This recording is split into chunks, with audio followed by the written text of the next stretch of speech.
Today on CityCast Denver, we're doing things a bit different. My name is Alexandra McMahon. I'm a producer on the show, and I'm sitting in a very special place.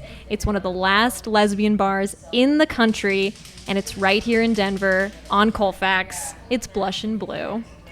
So I'm sitting here with my friend. I'm not alone at the bar, don't worry. I'm sitting here with my friend, fellow journalist, fellow lesbian, Danica Worthington. Hi, Danica. Hi, thanks for having me. Wait, all caps on your script. Lesbian Danica. You're not supposed to see that. I'm sorry. It's a surprise. Well, you hide it better. Did you know that you're gay? I didn't until this very moment. Okay. So now normally I should say I wouldn't identify guests by their sexual orientation. First of all, you should change that. You should always do that. Yes. But it is relevant to this conversation because we're going to be talking about Pride, and it's back in person this weekend. What? We're also going to be talking about Blush and Blue and why, it's important to us, why lesbian bars are going away. There's only 15 left in the country. Which is crazy. 15. So let's jump in. We've got beers on the table. We're drinking beers. Cheers. Cheers. You can't You hear couldn't hear that at click all at because all. it's cans, aluminum cans. So, Danica, maybe we should start with what is your relationship to this place? Ooh, so when I first moved to Denver, I had interned here beforehand, but when I first moved, I wanted to define my community. I wanted to find lesbians, and I happened to move not too far from here, and so this was one of my first in Denver finding my community spots. So I'd come here, it was just so fun, and I just had so many great times here, and I made friends here, and then I would bring friends here, and to me it was always a nice home. You could always go to Blush and Blue type of thing. So I always just view it as a lovely place of community and beauty and things like that. That's lovely. Yeah, I think the first time I actually came here was after one of your birthday parties.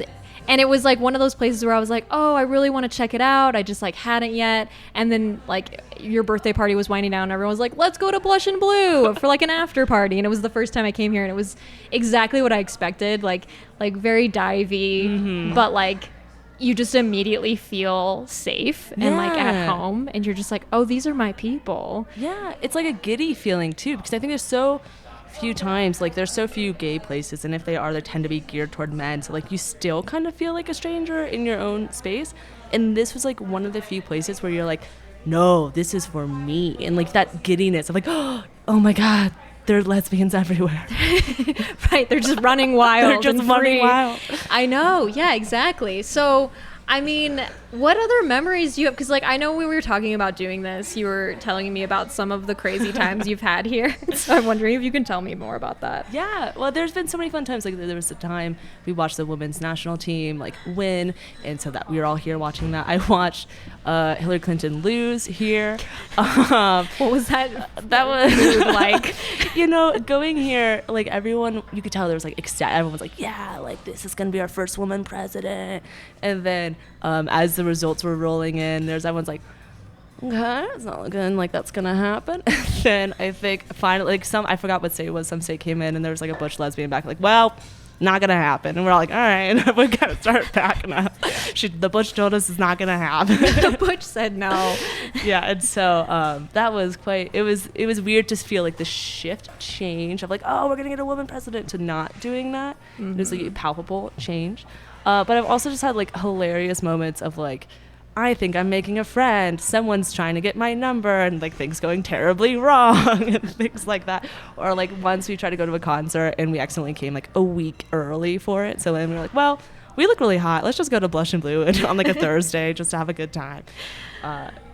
Yeah, no, I definitely feel that. And going back to what you were saying about even there are gay bars that are very fun, Tracks. We go to Tracks a lot. Yeah. And it's still a good time, but it's just different. It's a different vibe. Yeah. And I'm wondering why do you think gay bars do better than lesbian bars? Because lesbian bars are on the brink of extinction. Yeah. But there are so many gay bars in Denver. Yeah.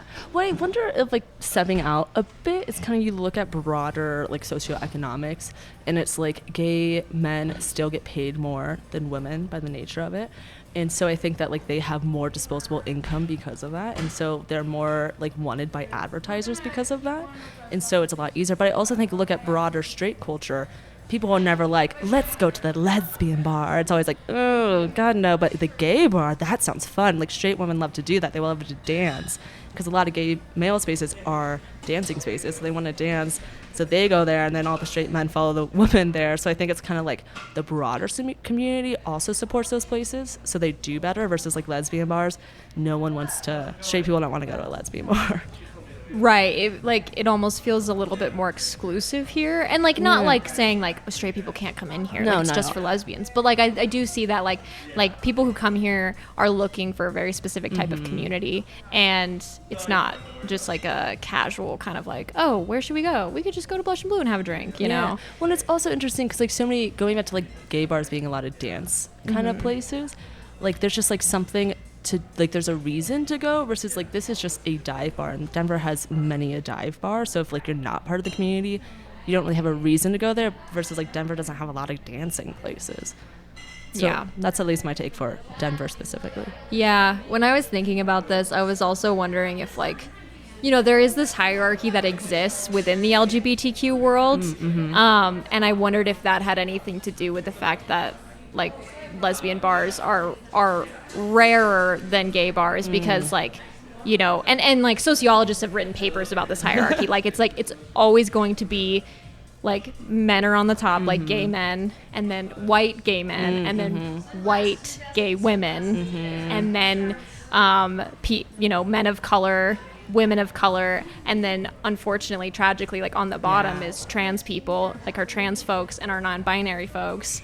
And it's so much, there's a lot of discrimination that happens within the community that, like, we're only starting to reckon with now. Yeah. Well, it's crazy because it's one, like, we live in a patriarchal society. We live in a society that's, like, built on white supremacy. And so those are everywhere. So it's so interesting because I think, and this isn't just to the LGBT community, but any kind of minority, those same elements come into play. And I think that you would think, oh, no, but you're a minority. Shouldn't you respect that other minority? But it's like, no, humans just want to be above other people type of a situation. It's really kind of crazy. Yeah. Well, I think that's a good segue into talking about Pride this year because something very, you know, there was this huge shift that happened in Denver with the Center on Colfax basically saying cops cannot participate in a formal capacity in Pride this year. So, like, they can't march in the parade. They can't really have, like, any kind of special, like, police-sponsored event or something. But, like, of course, individual officers can still go to Pride and have a good time. Like, they're not banning those people. But, and, like, I know, you know, as journalists, we can't really take formal positions on this, but I do wonder what were your thoughts about that? Well, it's really interesting. So I'm from Phoenix originally, and there's a group there called Trans Queer Pueblo, I believe their name is, and they had been fighting to get rid of cops at Phoenix Pride for years. Like, I remember this being an ongoing thing, and so it's so interesting because, like, I think it's percolating in a lot of different communities, a lot of different ways, and so for them we are such a vulnerable population. Because it was for a lot of undocumented people, and so it's also like these people are actively, like, tearing apart our families. We do not want them here type of a situation. And there was a big backlash with, like, the white gays being like, no, it's a party, like, we're having a good time, like, screw you type of a situation. And so it's interesting to see that happen here because I just feel like I was aware of that discussion in Phoenix, but I feel like Denver wasn't really talking about it type of a thing. So it was kind of felt sudden and surprising type of thing. Obviously, this was a bigger cultural thing that was going on across the country. But yeah, I do think it's like with everything that has happened with all the protests, with all, like, America having to really kind of reckon with its racism, yeah, you see it coming out. And I think it's definitely the queer community being like, hey, we're not very good. We're a part of the problem. And this is us needing to be like, ooh, how can we be more inclusive to our own community? So everyone, it's Pride for everyone. It's not Pride for, like, just the white people. Yes, exactly. Yeah, I think that, you know, Denver has been having this conversation for a little bit. I mean, you know, we saw the protests after Jesse Hernandez was killed. And, you know, those protesters interrupted the parade to be like, that's a good point. This is I forgot about that. messed up. But that's the only thing I can think of that was, like, the big... Well, and then I guess after Pulse, I remember they had this big monument or like memorial in the middle of Civic Center after the Pulse nightclub shooting. And I think that some people were also just uncomfortable with police. Like they wanted to go and like and you know, kind of mourn the lives that were lost, but with police being right around the memorial, probably making sure so that like, people didn't like deface it or anything. But no, I wish I remember more clearly, but I was definitely reporting on that when it was happening. And it was definitely, I think both the center and police were like, we're going to have like a higher presence just to be safe because of that thing. Because it was soon after that. Yeah. And it was like, they were like, we'll have more discreet. We can't tell you, obviously, they're like strategies in doing it. But it was like, we're going to have a higher presence just because of the like safety risk. And so it's very interesting how they're like, we want to protect you type of a thing was what the police were saying. At the same time, the community being like, actually you being here is not protecting us per se. Like this is actually feeling, for many people, this feels more dangerous. Yes. Which is interesting. Exactly. It's like that, where do you walk that line, you know? Well, that just reminded me, because I know you've been like, you like won awards for Pride coverage a couple years ago. Award, calm down. An award, award, a singular award. Well, it's still impressive. Like, how do you feel like since your time in Denver, like the Pride celebration has changed, or like the community has changed? Yeah, I don't know. It was coming from, how do I say this? So when I was in Phoenix, I think that because you're in yes, it's a blue city, but it's a blue city within a significantly more red state, it felt like there were multiple lesbian bars or like queer women bars. There were like multiple, really? Yeah, or like there was one and then they opened up another one.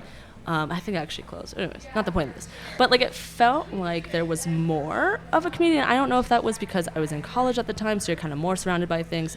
But I feel like it had to do with like, it's a conservative place, so you need a lesbian bar more so than you would quote unquote need a lesbian bar in Denver, just because it's like you are accepted in more places type of situation. So I felt like when I first came here, it felt a lot like that. It was kind of like, well, we can go anywhere. Why would we go there? But I feel like more recently, and I don't know if this is just like my personal experience, but I feel like more recently there's been a bigger kind of understanding of like, no, we need these places, and if we don't support them, then they won't survive type of situation. So I feel like I see more people trying to support the queer community in different ways instead of just like, maybe they'll go to the dive bar, maybe they won't. And I also see like bars in Pride like trying to adjust, realizing that they kind of lost some of that community, so how do we get those younger people in and stuff like that. And I don't know, but I feel like there's a bigger movement now of people like trying, like young people specifically, getting more involved. Because when I first moved here as a young person, I just felt, I don't know, I felt like it wasn't quite there. And I feel like I would come to Blush and Blue like during the, because it was like walking distance, so I'd come during the week sometimes, and it'd either like be like no one there, or randomly I had some crazy nights where there was just like weirdly a lot of young people there who were all like looking for friends, and those were like amazing nights. And so I think it's like I feel like, especially coming out of pandemic where everyone was like, I'm so secluded, now it's like that like realization of, oh, we need to support these places, like we need to go to these places. Yeah. What do you think? I don't know, that's just my I mean, I feel that way too. I feel like there's a greater appreciation for these places, right? And like, and I almost wonder if the pandemic did make that like more like relevant or resonate more, because you know, it's like we saw a lot of businesses that a lot of people love close down. And so, and like I was saying earlier, I don't come here that often. I wish I came more. And I think that if it did close, I would be really, really sad, and I would feel the loss. So yeah, I don't know. I think that. I also think too, Blush and Blue had an issue of it was mainly older lesbians. And I had actually talked to the owner, Jody, about this when I was doing a profile on here. I don't even actually think it made it into the profile, but we were talking, and it was like, there's a distinct need, like older lesbians have just different kind of views of the world or different needs versus like younger people. Versus like younger people, it's not just lesbians, it's queers. You might have a lot of different gender identities. You might have a lot of different ways that you identify with your sexuality. Versus it was like older lesbians, if you said queer, it would be really offensive to them because that was used as a negative slur toward them. Yes. And so I think too, I think both older and lesbian, and I think there's a long way to go with it. I think there's kind of a realization of like, oh, I kind of like, I want a lesbian elder to like guide me, like grab my hand and take me on my way. And I feel like there's just a greater, I don't know, kind of connection that's being willing to be formed type thing. But this is, I don't know, I think there's also a lot to go with that. Yeah, and I mean, the generational gaps too, I think that's a good point, because it can also be like going back to the discrimination within the community. You know, it's like older LGBTQ generations have different views on things, and I think that there are certain things that we have progressed, you know, like the younger generations have progressed, and like some of the older generations, they still need to catch up with their views. Yeah, especially with like gender and expressions like that. It's crazy. And like pronouns. And Oh, yeah. So. Well, it's also interesting though, because I felt like it kind of needed an evangelist in a way, because I would know I would go here and there's so few young people, but then I had these crazy times, like I got a tattoo in the basement of this bar. I got 2 tattoos in the basement of this bar. Like, this is a great place. And so I think that like when speaking of after that birthday party, so many people were like, I've actually never been to Blush and Blue. And I'm thinking like, what kind of queer are you? But also it makes sense. You just like, why would you? And then being able to kind of like evangelize the place. And I think that younger like folks need to be like, are kind of starting to do that now. And I think it helps that they were like having a dance party at one point, and like that was bringing younger people in. So they had some good people working on that. But yeah, I just think it's very interesting. Yeah. So when you profiled this place and profiled the owner, Jody, what were like some big takeaways you learned? Like, I was trying to find like on their website, like when did this place open? I don't even know. I don't know. And it's been a long time, because it was if I recall correctly, and this was several years ago, but I believe it started as a different lesbian bar. And I think it changed hands. And I think eventually Jody got a hold of it. And it might have been something else in between, but I'm pretty sure it was either always a lesbian bar or like had been previously a lesbian bar. And then I don't remember, but it's kind of crazy though, because you hear, speaking of like when things are less accepting, I talked to older gays when I was doing those profiles in general, and there were a lot more gay bars, not just like lesbian, but like gay bars in general, because it was more needed type of a situation. So in general, and it was like you would have people lined up here. I remember Jody saying for her, one of the biggest struggles was that like people just don't meet people like they used to. Like this generation, everything's online. Like we're on our phones. Like if I'm dating someone, I'm going to meet them on a dating app perhaps, or something like that. And so I think it's very interesting, because you no longer have to go to a lesbian bar to find who you're going to date. So you no longer, and it's like approaching people's hard. Like it's not a fun experience. And so I think too, it's like, because you have other ways to do it, you like kind of stop going to that place you need, but you still need that community. It's just, it's not as much of a priority, because like everyone's like, I just want to get a girlfriend and we'll see what happens from there type of a thing. So what kind of stuck out to me was how much she felt like phones and just the internet age was like really hurting businesses. Yeah. What are we doing this weekend for Pride? Well, I'm going to be running a 5K. So for the person I'm running with, we both have not been running. So we will be walking a 5K. Walking the 5K. Walking the 5K. The Pride 5K. What is the route of that?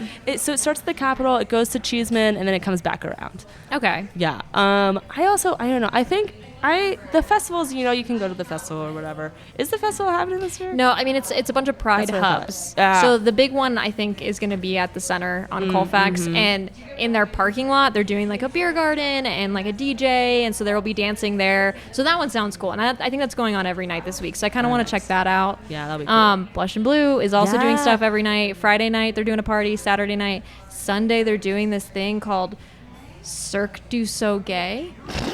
Love it. So that's your thing. I love that. Check it out. I feel like I'm a big proponent of like, of course there's like sponsored proper events, but the bars are the best things, because there's the randoms. Like the women's party at Trax on Friday nights is like the best. So good. It's so fun. So I feel like those. And that happens all year long. Yeah. Like you don't have to wait for Pride monthly? Month. Yeah, it used to be monthly. Yeah, I don't know, the pandemic. But it's better. I say it's better during Pride, because that's when all the lesbians are like, oh, I guess I'll leave my like house. I'll put on clothes. Fine. Exactly. When you can drag us out of our homes. We're very homebodies. Exactly. Which is also another reason why lesbian bars don't do well. Because we partner up, we find our mate, and then we like, just never leave the house again. Let's just watch a movie. Okay. Let's try something, a lightning round, if you will. Pride Month wins and fails. Okay. And this is not like Denver centric, like it can be national, you know. Oh my God. So let's start with a win. Okay. Do I go? Do you go? You go. Oh my God, I'm What's a really win? freaking out about this. Okay, Megan Rapinoe being not Charlie's Angels. What is it? Victoria's Secret Angels. They got rid of that and they're doing different brand ambassadors. And what's her face doing it is really exciting for me because I love soccer. Megan Rapinoe, our soccer queen. Our queen. Yes. Good for her. My win is similar to sports, another sports. The Raiders player who came out as gay recently, Carl Nassib. Yeah, he's the first gay player to be active in the NFL. Yeah. So good for him. I saw a great TikTok that was like, crap, that was like my excuse for not watching. Now I have to be like, no, I just don't like that. Now it's for the gays. So. Okay. What about a fail? That's kind of hard. I think, to be honest, this Pride has seemed super disjointed just because we're all coming out of the pandemic and everyone has everything going on. And it just, like, for me, a broader fail, not necessarily, like, culturally wise, is it just feels like it felt like there was a bigger build-up in past years. So, like, it's Pride Weekend. And, like, I would actually have everything booked out. Like, this is when we're doing this is when we're doing this. And so it just feels a lot less of that this year, which just kind of is a bummer. I feel that too. It's like a lot more low key. I'm like, oh yeah, I'll figure something out. Whereas like normally there's like an itinerary, a detailed itinerary. Yeah, we're gonna do this. We're gonna stay there. Then we're gonna wake up here, and then we're gonna do that. Yeah. Do you remember that lesbian after party we went to a couple years ago? Where was that? Was that at I don't even remember. The Azatlan Theater? Oh, that sounds right. And it like the person from the L Word was DJing. Yeah, and we but were like all not like a major character. Max from the L Word was DJing, and we were like, okay, I guess we'll go to this lesbian party and see Max, and then we left before Max even went on. Someone with like the MC the other night was like, I don't know, not quite our vibe. And at one point she's like, any single people? And all of us actively backed away, except for our one friend Demi, who didn't realize we all actively backed away. And it was just so like, so she got called out. She's like looking around like, well, what the hell, guy? We just abandoned her. Just and ran she was alone. away. It was almost like this didn't actually happen. It felt like a spotlight just came down on Demi. Like, hello, single person. Yeah, that was great. Well, all right. This was fun, Danica. Thanks so much. Yes, thanks for having me. That's all for today here on CityCast Denver. Did you like this new format we tried? This was fun. Well, okay. Well, I don't know. We'll find out the audience. I was asking the listeners, but you can jump in, Danica. That's fine. I'm trying to do our credits here. Oh, I'm sorry. Anyways, leave us a review and let us know if you liked it. If you hated it, that's fine. We don't ever have to do it again. You can also reach out to us on Twitter at CityCastDenver. And we'd also love to hear suggestions for other special places in the city we could do this at. Give us a holler, and we'll be back next week with more news from around the city. All right. I don't have a signature sign-off, so cheers. Oh, cheers. This is the music in the bars. Are they hiring you for the weekend? DJ Danica.